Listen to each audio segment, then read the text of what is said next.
Hi, Lark Galley here. I just wanted to share with you some things that have been going on in my life and a message from my deceased son. So last September 2022, it's a very emotional month. It is Suicide Prevention, Suicide Awareness Month, and specifically the second week in September, which has a global Suicide Awareness Day and just lots of focus on suicide prevention.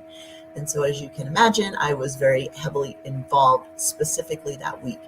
And I gave two presentations to high schools, one of which was the high school that my son had attended. The other one was a high school that my daughter had attended. And it brought back a lot of the feelings and emotions from the day that my son passed away, because I had to go to the high school that my daughter was attending and let her know that her brother had taken his life. And so just a lot of emotions around that. And then I also spoke at the University of Utah, which is where my son was a student when he passed away.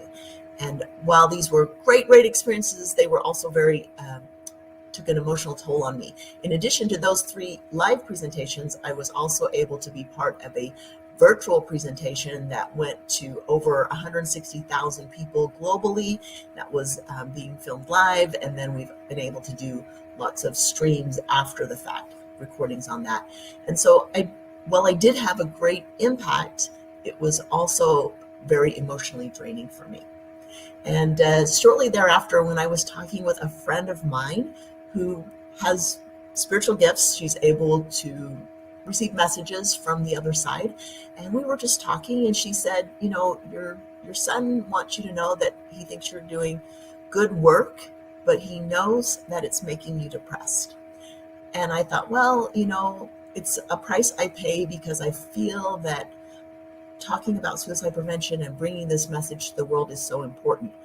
And she said, yes, but your son wants you to know that the people he feels you should be talking to aren't even in your audience.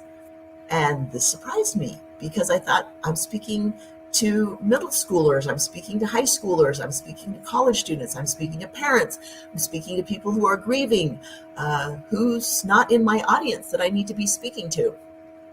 And that's when he told me, through my friend, that a lot of the times, his problems started 5 years before he even got to the place where he wanted to end his life.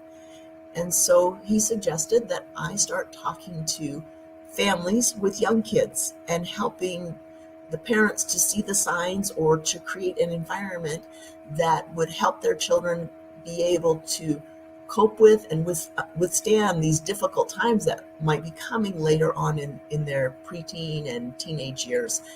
And I said, well, that's great. I have no idea where to take this. It was just such an overwhelming message for me, and out of the blue, that I didn't know how to translate it. And so anyway, I've been taking some time off, really trying to heal and to go within and see, what does that message look like, and how could I then take it to the world? So stay tuned for the next update, because as I mentioned, I have been doing a lot of soul searching on that and trying to figure out where it is and how I can implement this message that my